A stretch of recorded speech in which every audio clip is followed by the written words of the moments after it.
You know he's gonna chart. You know he's gonna do great. And whether he dances weird because he's passionate about dancing like I am on the fucking side of the street in a donut costume doesn't mean either of us are on drugs. It's Post Malone's summer, baby.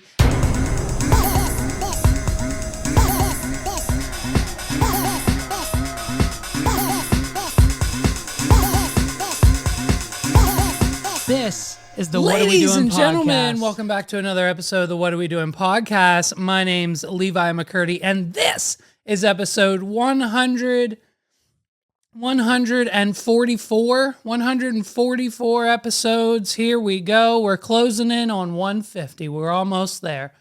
As you can tell, I'm in my Dunkin' era, okay? It's Dunkin' Donuts all day, every day, 24/7. It's what I do now. It's what I do. It's what I have to do.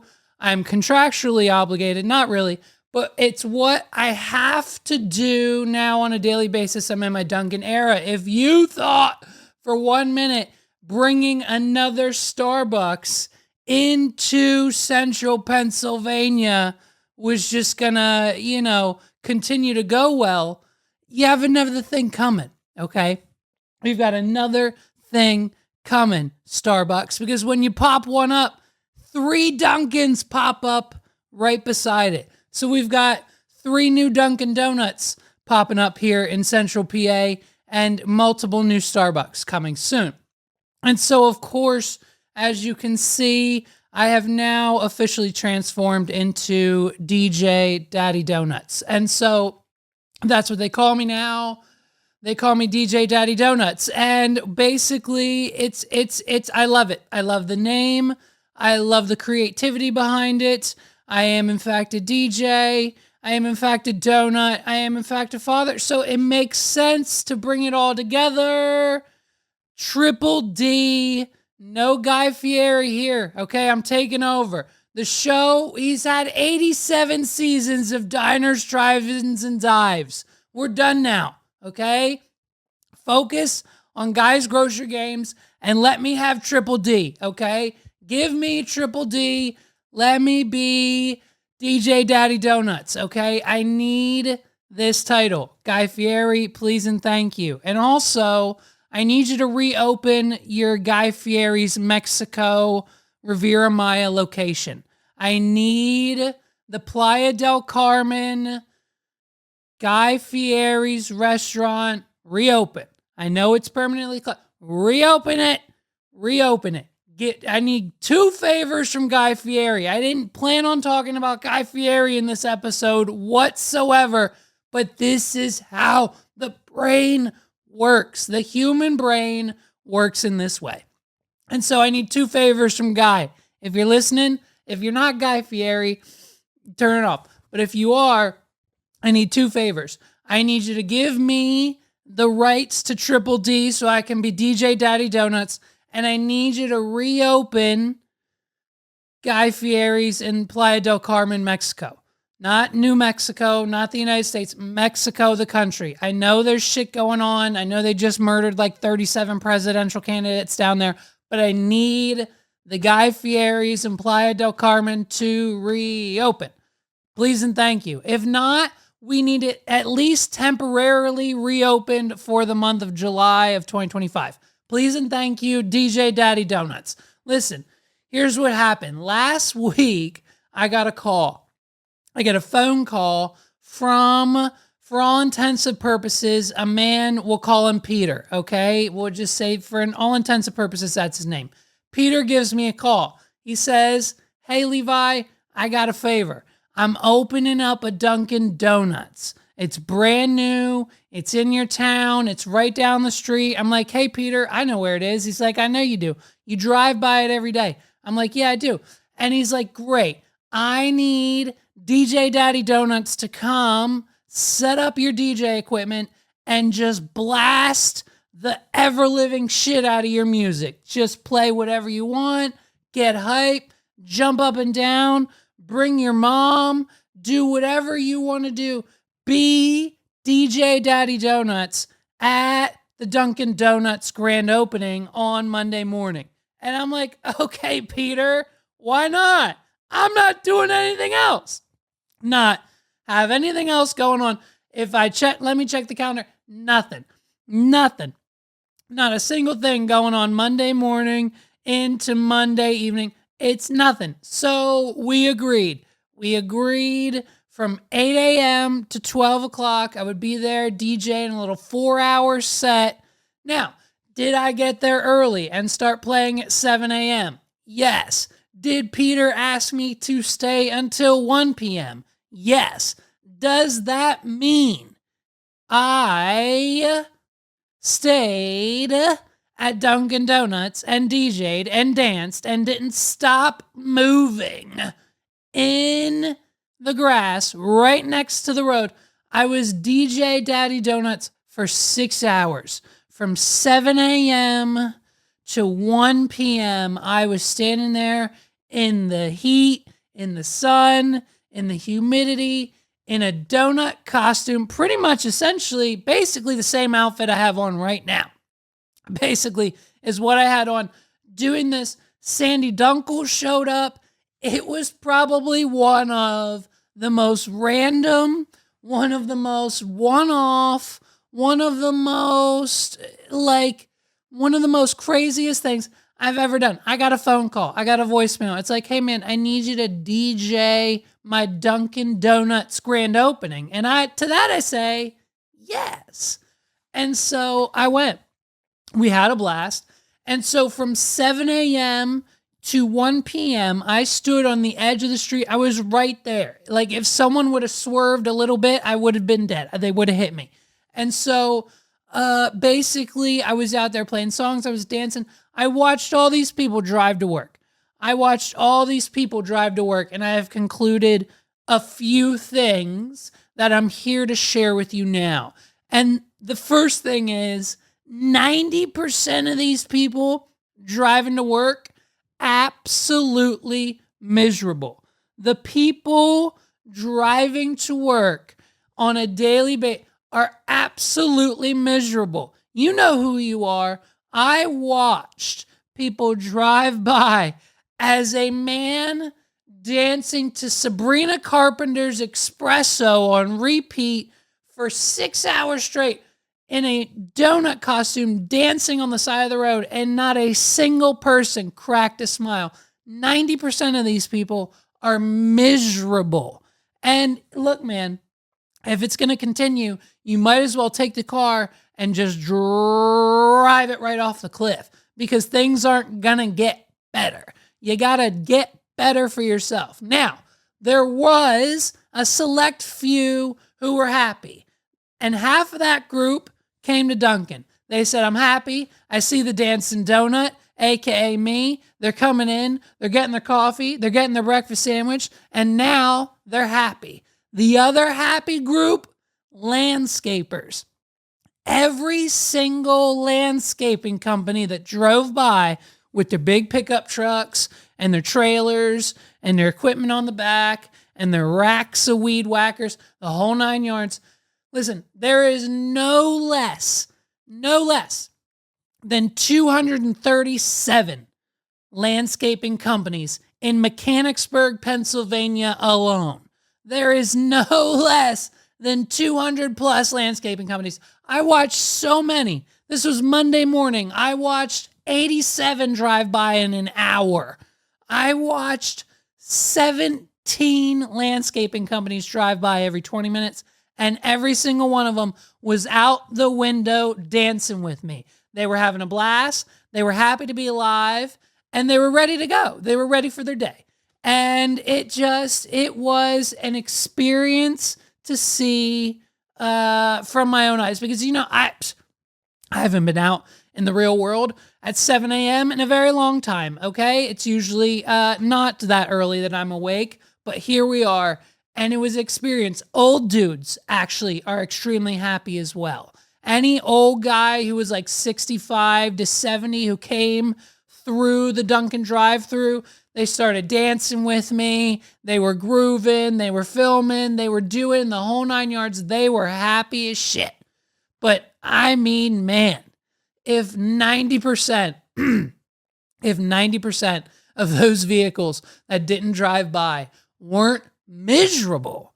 It's it's what we experience now. It's what we have to deal with in 2024. The fact that everyone's miserable. Everyone's miserable driving to work, and even a man in a bright pink donut costume blasting I Had Some Help by Morgan Wallen and Post Malone, and then I would play Miles on It by Kane Brown and Marshmello, and then I played what's the other one?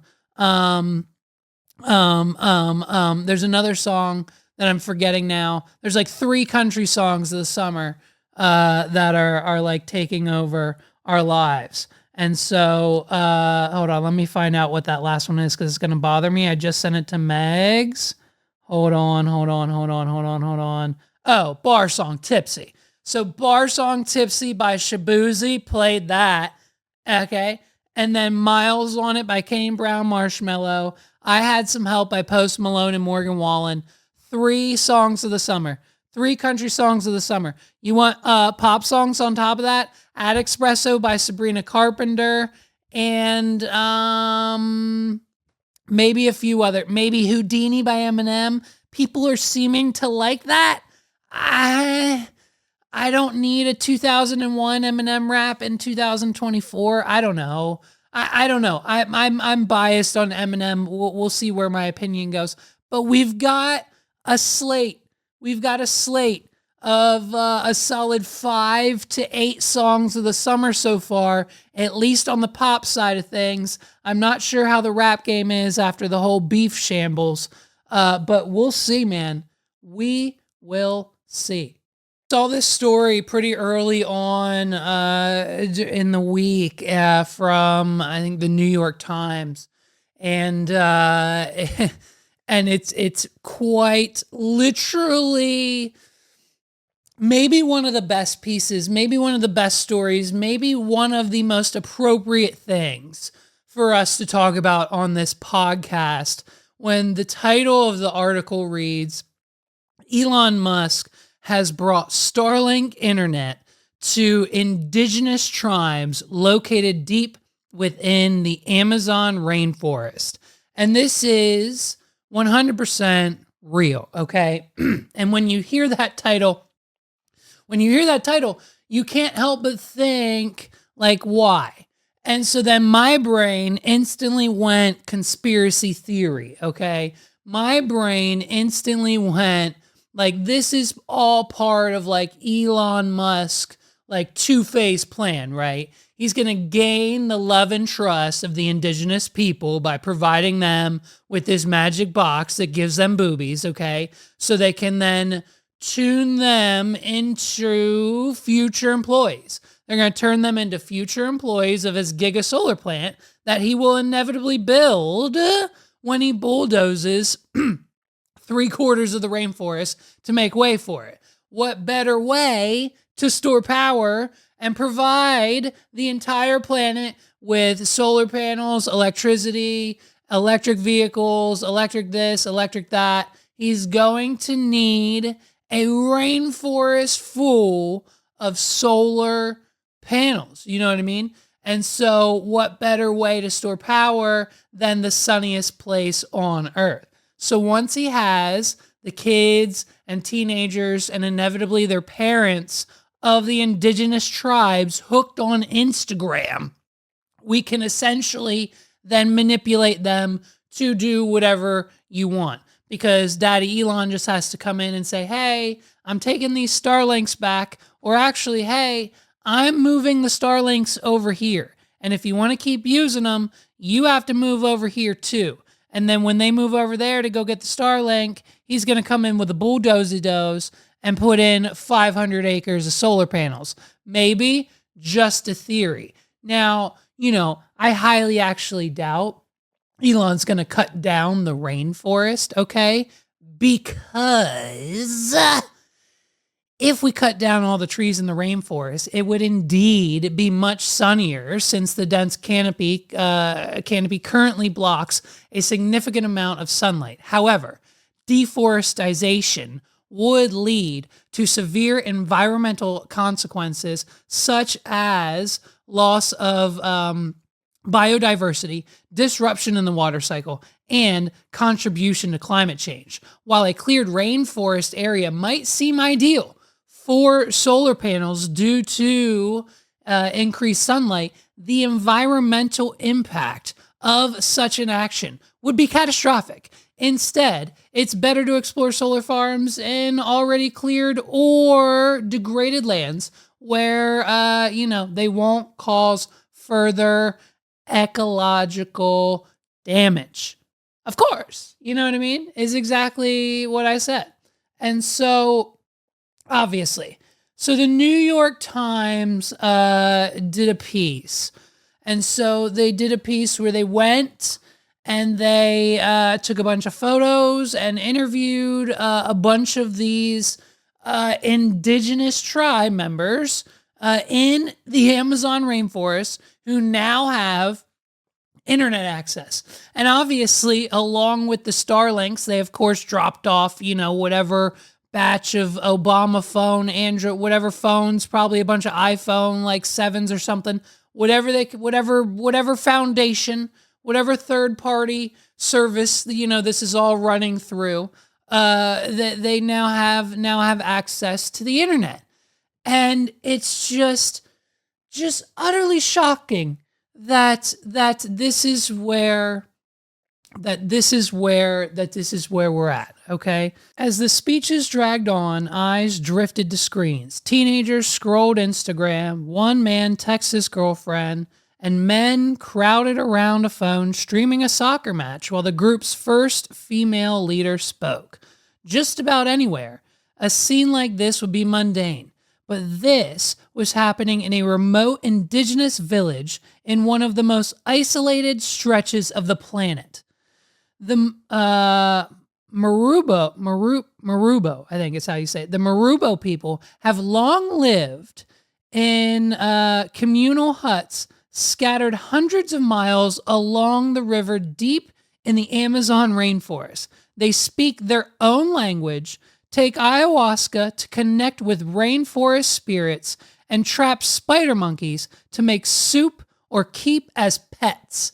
They don't know anything. They have not a clue what the United States is, who humans are, technology, McDonald's, anything. What you are doing right now, look around you. Your mattress, your carpet, your phone, the clothing you are wearing, your sunglasses, the gun in your glove box, everything that you have and are doing, they have no knowledge of. They know nothing. They would know nothing to do if you dropped a car. It's just like whatever the movie is. What is it? The Gods Must Be Crazy, when the Coca-Cola bottle falls from the sky and the indigenous tribe has no idea what to do with it. The gods must be crazy. Why would they give them this insane piece of technology? Whatever this is, they have not a single clue what anything means when it comes to you and I and how we interact and English and the human people. Unlike the rest of the rest of the world, they have preserved this way of life for hundreds of years through isolation. Some villages can take a week to reach, but since September, the Marlboro tribe have had high-speed internet thanks to Elon Musk. The 2,000-member tribe, 2,000. If you take all the people that live in my community, that's how many that is. Take all of your neighbors. Oh my God, you can't fathom 2,000 people who have no idea what a bacon cheeseburger is. Because on any given day, they're turning spider monkeys into a stew. The 2,000-member tribe is one of hundreds across Brazil that are suddenly logging on with Starlink, the satellite internet service from SpaceX Mr. Musk private space company. Since its entry into Brazil in 2022, Starlink has swept across the world's largest rainforest, bringing the web to one of the last offline places on Earth. Okay, now it makes sense. Now it makes sense.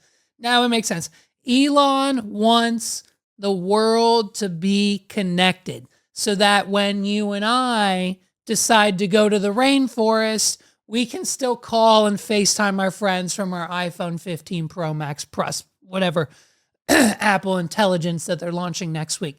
Like, it's just, so I get Elon's doing it. He didn't directly do it for the people of the tribe, but now that they have it, it's just nice to have, and they have it. Why not?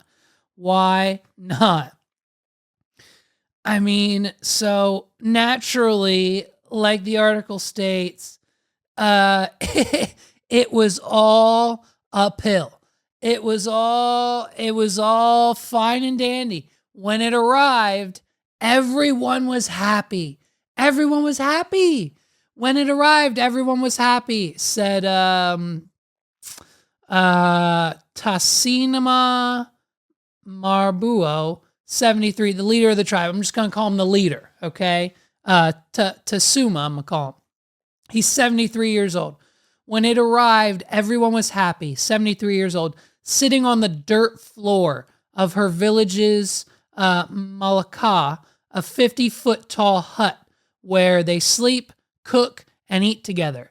The internet brought clear benefits like video chats with faraway loved ones and calls for helps in emergency. But now things have gotten worse, she said. So exactly, that was the point. That was the whole point of this. That was the whole point. If something happens to them, there's no communication with the outside world. They can't communicate with other tribes. It takes a week to walk there. By that time, someone has already passed. They could have saved them if they had a little bit of modernization, or if someone could call for help, or if anything, if we could just help these people in any sort of way. We were supposed to be helping them, and that was the goal. But not anymore. Not anymore.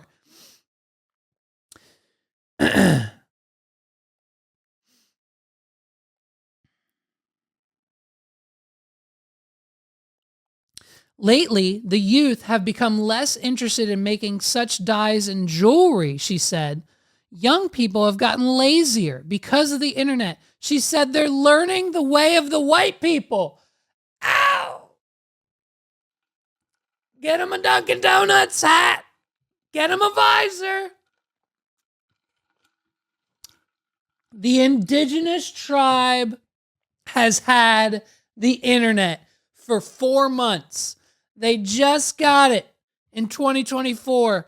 And the leader, their first female leader, is quoted directly saying that her tribe members have stopped working, become lazy, and, quote, are learning the way of the white people. Oh, no. Then she paused. She said they're learning the way of the white people. Then she paused. But please don't take our internet away. You fiend. They're all fiending. They're all fiending. After only, 9 months. After only 9 months with Starlink, the tribe are already grappling with some challenges that have racked American household for years. For years, we've been dealing with these issues, and just 9 months in, babes down in the Amazon got it. They're dealing with teenagers glued to their phones, group chats full of gossip, addictive social networks, online strangers, violent video games, scams, misinformation, and minors watching pornography. The teenagers of the indigenous tribe are now addicted to Instagram and pornography. And if that just isn't the grand old stamp of the American dream, we went and took or, well, I mean, we didn't, but Elon, I mean, so it theoretically represents the United States. It's essentially what, I mean, come on. They're the billionaires. They run the world. Elon gave them the internet, and they are now becoming addicted to porn. And it's just, wow. What a Instagram and pornography. Modern society has dealt with these issues over decades as the internet continues its relentless march. The tribe and other indigenous tribes who have recently got this modern technology are now confronting the internet's potential and peril all at once while debating what it will mean for their identity and culture. Listen, you got, they're gonna, oh my God, they are going to expedite their evolution. They are going to go from a leader of a tribe to, I guarantee you, a single form government just like we have in the matter of a year. There is going to be a follow-up story, and the tribe that we're following that's now addicted to Instagram and porn, I am telling you, will have a ruling government and will pretty much, they'll have their own currency, and they will pretty much mimic and imitate everything that the United States, whatever Biden or Trump or whoever they choose to follow in their own space, I guarantee you they have just expedited their, oh my gosh, their evolution is about to become, they're going to have, like, what's going to happen? Like, what? Oh man, I can't wait. And listen, this is only the beginning. This is only the beginning. They've only had it for less than a year. I mean, look at this guy. I mean, this guy's just sitting here. The first thing they did when it got there was sign up for Facebook and Instagram accounts as soon as it got there. For what? For who? What are they getting on for? Better to watch this podcast. Shout out to all of our indigenous viewers. If you're watching this from the Amazon rainforest, hit the like button, hit subscribe. You're not going to regret it. You're not going to regret it. It's one of, and like, look, this guy right here, look at the caption. The caption under this, I'm not making this up. Because Elon Musk dropped off Starlink, well, not Elon Musk himself, but because these people now have access to the internet, this says Enrique has split, and that's not his name because I can't actually pronounce it. It's fine. They don't have their own language. I don't know how to pronounce it. How do you pronounce it? They don't have their own language. It's fine. Enrique has split his life between the forest and the city, working at one point as a graphic designer for Coca-Cola, a once 9 months ago indigenous tribe who has their own language, never knew what a bacon cheeseburger was, or a city, or a Coca-Cola, or a group chat, or what an Instagram was. And they are now splitting their time from the responsibilities of smashing berries and making dyes to make their clothing and jewelry out of wood and scraps and grass and mud and shit. Between that and going to the city and being an intern as a graphic designer for Coca-Cola. These are the opportunities that Elon Musk is providing for the world. If not for you here in America, for the world. Listen to me. If a man from an indigenous tribe can get a job as a graphic designer at Coca-Cola while balls deep in the Amazon rainforest, you sitting at home complaining about whatever job you got, you driving to work at 7 a.m. with that miserable look on your face, and don't tell me it's not, because I witnessed it, bitch. I saw you drive by in a donut costume with that miserable look on your face. If this man can change his life in 9 months, getting a job at Coca-Cola, you have no reason to complain. And that's what Elon Musk does. That's what Elon Musk does for the indigenous people. Are 99.9% of them addicted to social media and pornography? Yes. Is this guy just the 1%? Absolutely. But all I'm saying is it's where we've ended. You can obviously, no matter where you are, talk about started from the bottom. Now we're here from Amazonian rainforest to Coca-Cola. There's no limit.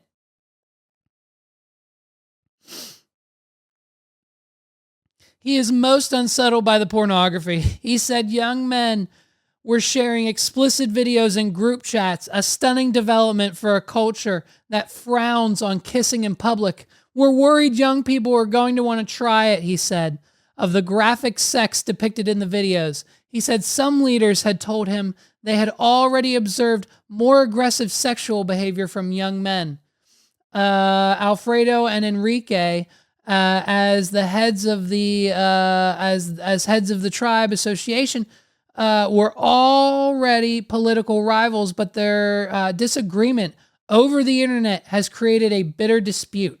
After Miss Datura and Miss Renuro delivered the antennas, Alfredo reported them for lacking proper permission from federal authorities to enter protected indigenous territory. Ooh, the satellites might be illegal.